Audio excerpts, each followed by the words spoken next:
Hi everyone, this is Sudarshan from Mockat, and today we are sharing a news for 23rd December, continuing our series to help you prepare for your WAT and PI and get through IIMs and other top B schools.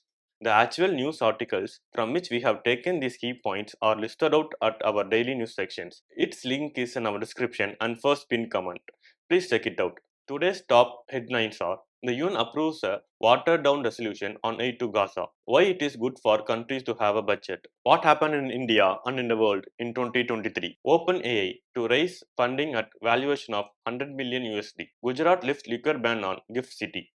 Let's look at the first news. UN approves a watered down resolution on aid to Gaza. UN Security Council adopted a diluted resolution for urgent aid delivery to Gaza.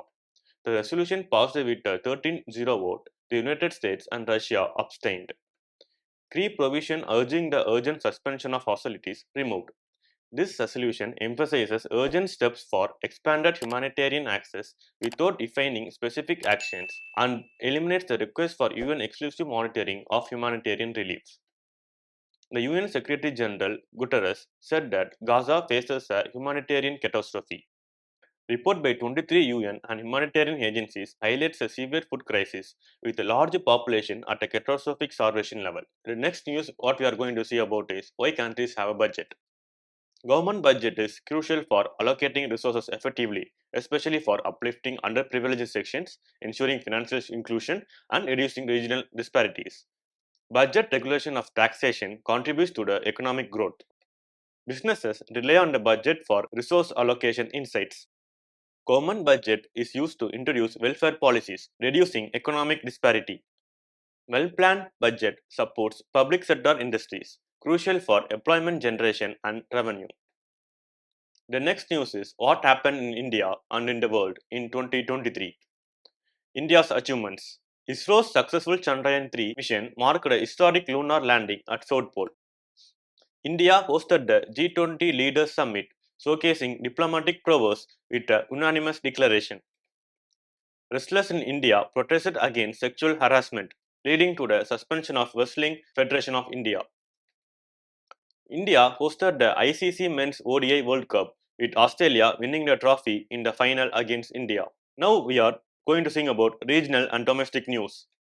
Manipur faced ethnic turmoil, leading to calls for a separate state and the resignation of the chief minister.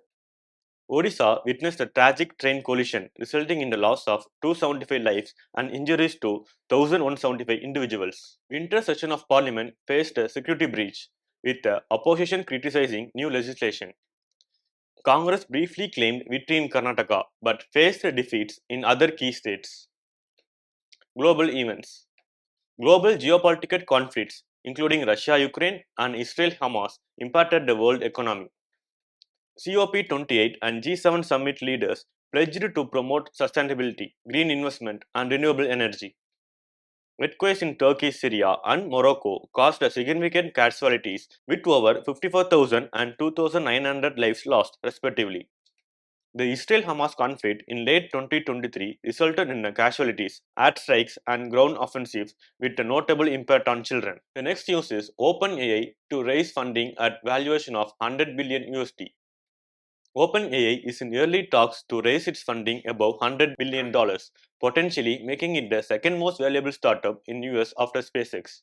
Preliminary discussions with potential investors have taken place, but details like terms, valuation, and timing are yet to be finalized. OpenAI is set to complete another separate tender offer at $86 billion valuation, allowing employees to sell shares. OpenAI's skyrocketing valuation follows the success of ChatGPT released a year ago.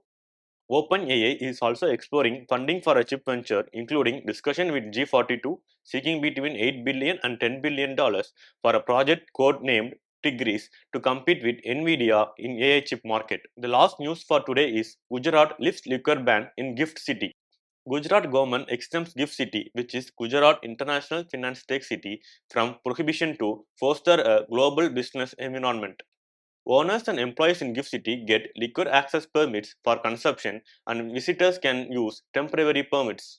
Gift City's hotels, restaurants, and clubs can now offer wine and dine facilities without selling liquor bottles. The decision aims to enhance Gift City's status as a global financial and technological hub attracting international investors and companies. The move precedes the 10th Vibrant Gujarat Summit, coinciding with the expected launch of Deakin University's offshore campus in Gift City. These are the 5 news for today. If you like this video and found this useful, please give a like and subscribe to our channel. We will be posting more videos like this which will be helpful for your preparation. Thank you. All the best.